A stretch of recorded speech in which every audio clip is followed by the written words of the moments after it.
Rogue One, A Star Wars Story, is a new science fantasy movie from director Gareth Edwards, who has previously directed Godzilla and Monster, both two pretty good films. There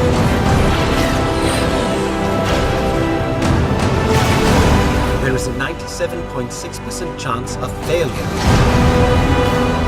He means well. And it's the first Star Wars movie that isn't part of the main saga. Like, this is a separate thing. It's how they Star Wars Story. It's kind of a goofy title, but it's not part of the main saga, but it's in the world. And I had a lot of fun with this movie. I loved it, but it did have some problems. But it was an excellent film and definitely the best prequel Star Wars film, although it's not saying too much. But it's set right before Star Wars New Hope. Like, the ending, it's not exactly clear, but you could watch Rogue One, then go right into Star Wars New Hope, and it'd be like a perfect continuation. And how they did that was excellent. Like, I don't know if I've ever seen a movie quite like that, a prequel that really propels you right into the next movie. It was really interesting how they did that, and I wasn't quite expecting it to be that connected, like that. Like, it's like if you want to do a Star Wars marathon, like Rogue One would be the perfect place to start. If you just skip the prequels, but it's really, and I love that too. It adds to the original Star Wars New Hope, because there are some plot holes in the original Star Wars, like mainly the whole idea that the Death Star can be destroyed by shooting the one into the exhaust port. There's always, a lot of fans are always bitching about how, like, why would they build the Death Star to have such a weakness like that? And this movie, explains it. So the story begins with Galen Erso, played by Mads Mikkelsen, who had been an engineer, a scientist for the Empire, but he had a change of heart and knew that what he was doing was wrong. And he had left the Empire and went into hiding with his wife and his daughter. However, they found him. Specifically, the main bad guy in this movie, director Orson Krennic, played by Ben Mendelsohn. And when they find him, they take him away to work on the Death Star, and his daughter, Jyn Erso, played by, in the beginning played by someone else, but later played by Felicity Jones, hides in a cave. And then when they leave, the one of their family friends, who was also a rebel, kind of like an extreme rebel, Saw Gerrera, played by Forrest Whitaker, he finds her and kind of raises her as kind of his adopted daughter. And, we catch up back in the movie like 10, 15 years later. They're not exactly clear. I mean, it can be like 20 years later. I'm not sure how old Felicity Jones is, but she looks, I don't know, around 30. But when you get caught up to her, she has been estranged from Saw Gerrera, and she's in like some sort of prison. Like, they don't explain really why. Like, you get a little bit like when they kind of list her rap sheet or whatever, but she's in some sort of prison on a foreign world she is rescued by the rebels, so that they learn who she is, and they want to try to get her father and use her to get the father. At this point where you meet two of the other main characters, Captain Cassian Andor, and he is played by Diego Luna, and he's kind of like a rebel, possibly assassin, or he said he's not a great guy. He kind of does the dirty work for the Rebel Alliance. Although, like, in some of the earlier stuff, it seemed like he was more of a recruiter, but it seemed they changed his character in the reshoots. And his companion, K2SO, voiced by Alan Tudyk, and he's like the best part of the movie, the K2SO, because he is a reprogrammed Empire security droid. And he does a little bit of like the C3PO stuff where like talking about the probability, but like he tells a lot of jokes too. Like he says whatever's on his mind, and a lot of little funny moments with him. Like it could have easily gone wrong. Like he could have had a Jar Jar Binks sort of thing, but they knew what they were doing, and they created a really cool character. And maybe one character from Old Republic, the Star Wars Old Republic game. They'd love to see a movie about him. So they take her to the Rebel base, where Easter eggs abound, and they get her to convince her to try to get in contact with her father, because there's a rumor going on that he sent some AWOL Empire pilot to Saul Guerrera, and with saying that the Empire was working on some devastating weapon and they needed to stop them. So that's the main gist of the story. Because you know that the whole idea of the story is that, you can spoil the movie by watching the over 40-year-old crawl for Star Wars New Hope. Because, in the first paragraph, they talk about a grave group of rebel soldiers stole the plans for the Death Star, and they gave them to Leia Organa or whatever, and that's this movie. So, I mean, I liked how they did it, but it didn't, it's a little bit of prequel-itis, because you know that they do get the plans, and you know that, well, none of them are featured in the main movies. So, that's kind of I wish that instead of doing a prequel so close to the main story, they would go, I mean, it's a large galaxy with a lot of time. I would love to see more farther in the past, the Knights of the Old Republic sort of time, for the next Star Wars stories. Instead of so focusing on the characters that are in the movies or right around them. It gets tricky when you have to do things to work around the original story. When instead you could go a couple 100 years in the past, and you could create your own new story. I loved all the new characters in this movie, but it's tough to make a sequel for a movie like this when the sequel is essentially A New Hope. So when they get to Jeddah, which is a planet which is an ancient a Jedi planet, and they have kyber crystals, and they're what power the Jedi lightsabers, and they're also what might be able to power a Death Star laser that could destroy a planet. And they meet two really cool characters there, which are former Jedi Temple guards, which now are kind of homeless people that have nothing to protect because the Empire has destroyed the Jedi Temple searching for the crystals. So these two characters are Chirrut Imwe, played by Donnie Yen, and he's a blind, force-sensitive, almost like a monk character, and he's really cool. He's has a staff and has a kind of a bowcaster, and he is really badass. That's why I love each character in this movie. They have multiple moments that are just for them to be badass, to be awesome, and I really love that. And he gets some of the coolest moments.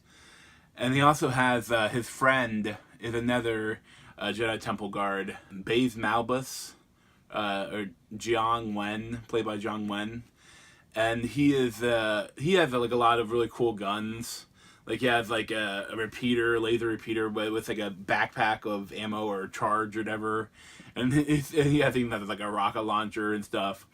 He's a really cool character, and I love that when they get together, it's they're building this group, and I love stuff like that. But just kind of disappointed that I won't see more of them. but I love like get them together. Like it reminds me of like one of my favorite game series is Mass Effect, and I love Dragon Age, and I love the older games, Suikoden. And one of the best parts about them is like when you're gathering your party, like you're finding all of the characters that can join your party, and it's like you find out who they are, what they do, and I really love that you learn more about them and bringing the group together. So when they go to meet Saw Gerrera, they meet the final character of their group, which is Riz Ahmed as Bodhi Rook. He is the AWOL Empire pilot.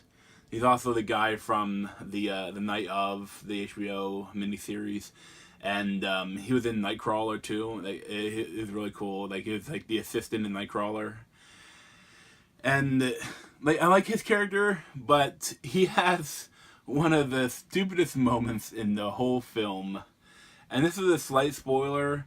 But I say slight spoiler because if you take this scene out of the movie, nothing would change. Like the scene is pointless.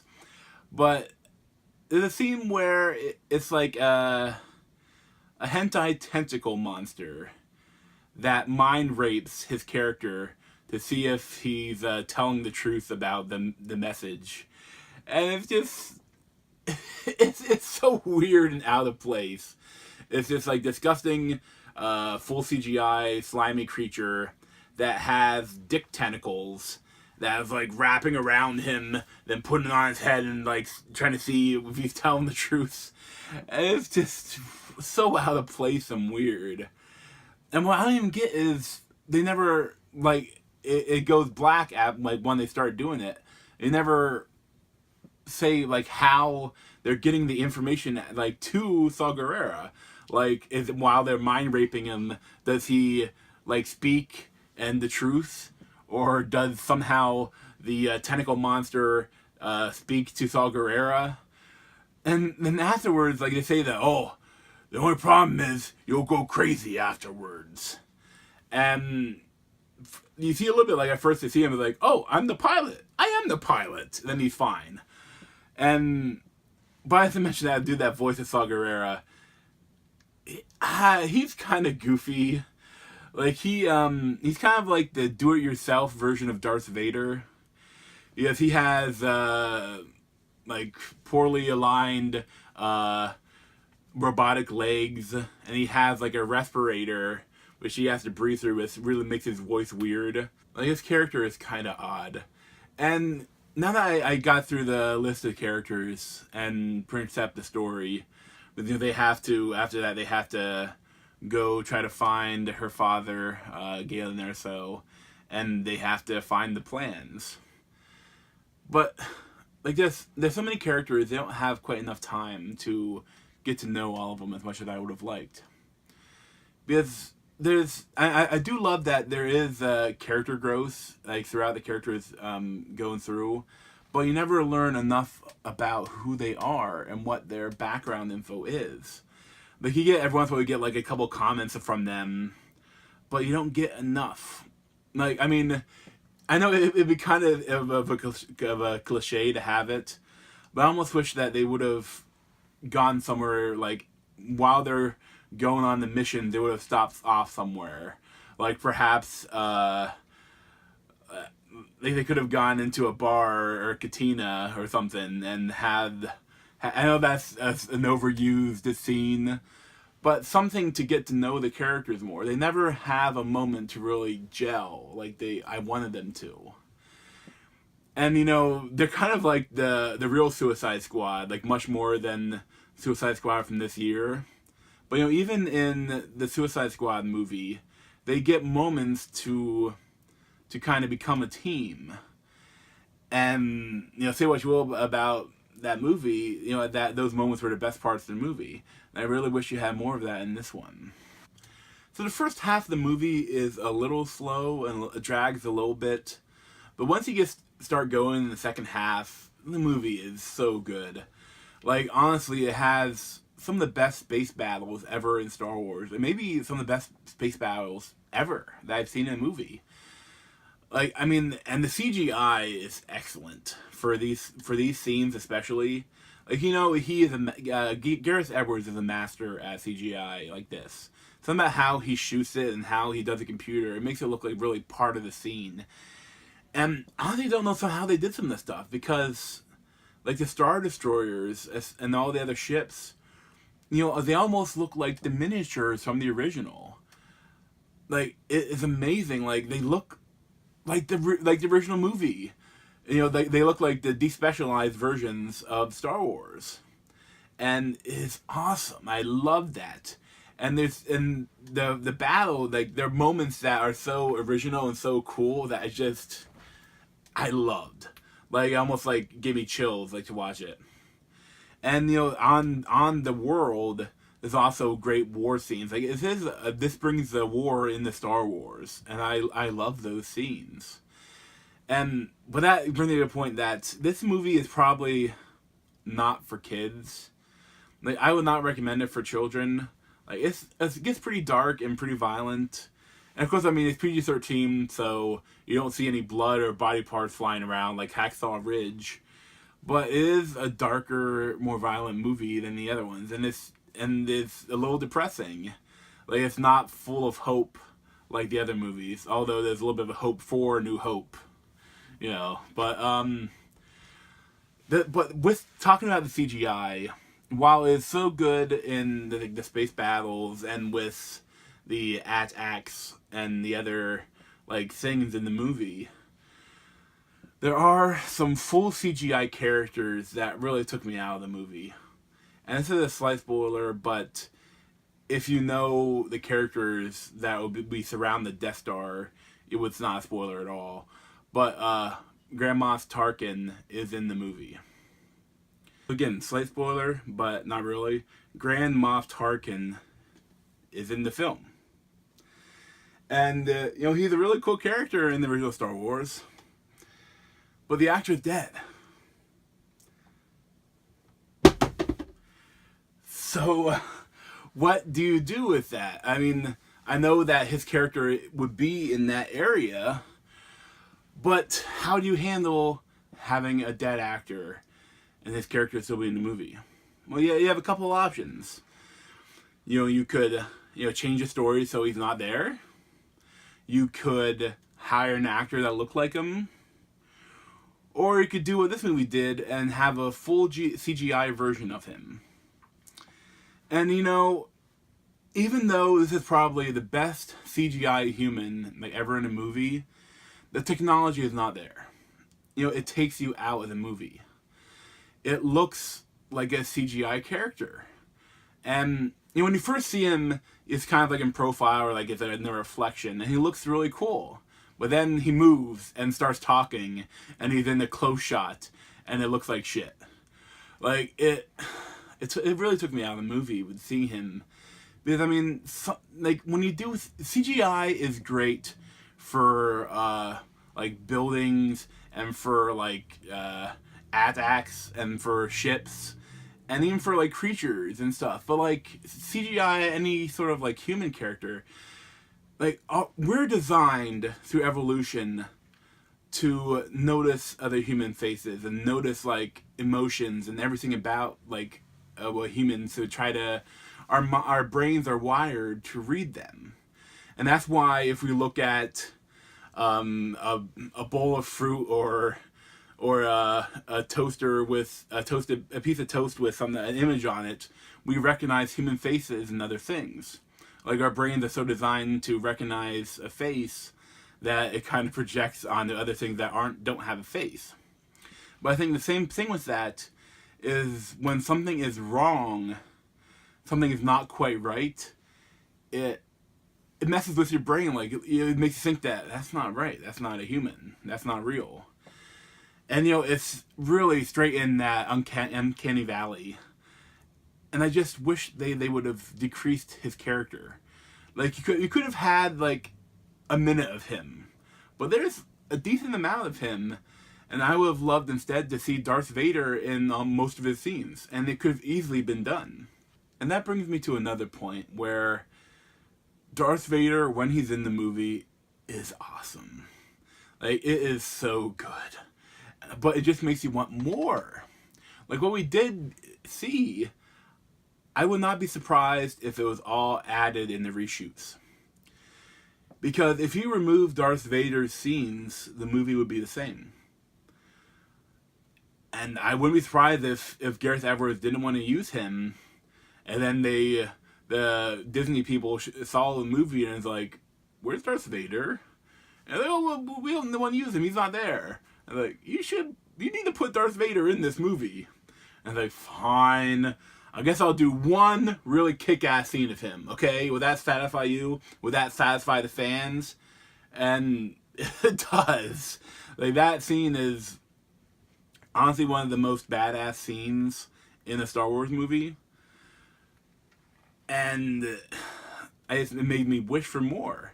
Like, I wish that he was down on that beach fighting the rebels. Yes, I mean, I wish that he would have been more involved, but he wasn't. Still, like, I love the movie. But people, I can really foresee that it will be a mixed bag for the fans, like, for whether they love it or hate it, or they're kind of like in the middle. Because, you know, I was with the people I was with. Some loved it, and some like said that literally when the first words out of their mouths was that this is one Star Wars movie that I'll never watch again. You know, not that it's a bad movie, but that it's kind of depressing. So I would definitely recommend this film, and I'd probably give it like a 8.75 or a 9 out of 10. I have to see it again to solidify my rating, but I really enjoyed it, and I definitely recommend it. I mean, I know every Star Wars fan is going to see it anyway, but honestly, it wouldn't be a bad place to start if you've never seen a Star Wars movie. Like, you very easily watch this and then watch the original series. Like, it's a great intro to it. So, thanks for watching, and if you haven't seen the movie, you can stop the video now, but I just want to touch on quick spoilers. Like, full spoilers for the movie. I won't go into detail, but I just want to talk about a quick thing, and that. So if you're done, it was spoiler ahead. But I knew going into it, I knew that they were all gonna die. You know, but I hoped that maybe they could get around it somehow. But no, everyone dies, and you know, it's just kind of a bummer. Especially because they don't have great deaths. Like, if I should have felt more for these characters when they died, but I didn't. Like, my eyes didn't water up at all. I should have cared more for them. Like, the only one that was touching at all was K2SO's death. But for everyone else, I didn't care. And that sucks. You know, I wanted to care. And, you know, maybe if they had better deaths. Like, I know for the Jedi Temple guards, why couldn't they have fought Darth Vader? Instead of just being blown up randomly. Like, and for the two main people, Jyn Erso and Captain Cassian, like, it was so depressing that they did everything they want. They succeeded. Then they go on the beach and go, okay, kill me now, please.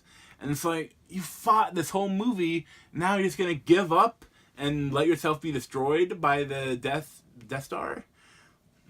It's just, I wanted them to fight. Like, I mean, this battlefield is probably littered with ships. Like, I wanted them to try to run and try to get on a ship and try to escape the blast zone. And I mean, I know that it's tough because if they survived, they probably would have been in the original movies. But I mean, they saw some shit in this movie, and you know, they could have easily said that they played their role. They don't want to do anything more for the Rebel Alliance. They're just as bad as the Empire or something. They did their part. They're gonna go on a planet on the outer rim and just chill. Like, they could have done that and they didn't. But I almost think that they might have done that originally. Because if you watch the trailers, there are multiple scenes that are not in the movie. or that are different in the movie. Like the reshoots completely change the ending. I have a feeling, like the biggest one is that in the clips you see Jyn Erso with the Death Star plans running on the beach with the other characters, like through the AT-ACs, and that never happened. They never, the plans never left the tower. So might they have escaped? Might they have personally handed off the plans to the full CGI Leia? Like, I would have been, I don't know. Like, I hope that they do a special edition, or they have the alternate version of the movie when it comes out to Blu-ray. But I would love to see what his original vision for the movie was. I'd love to know what was changed.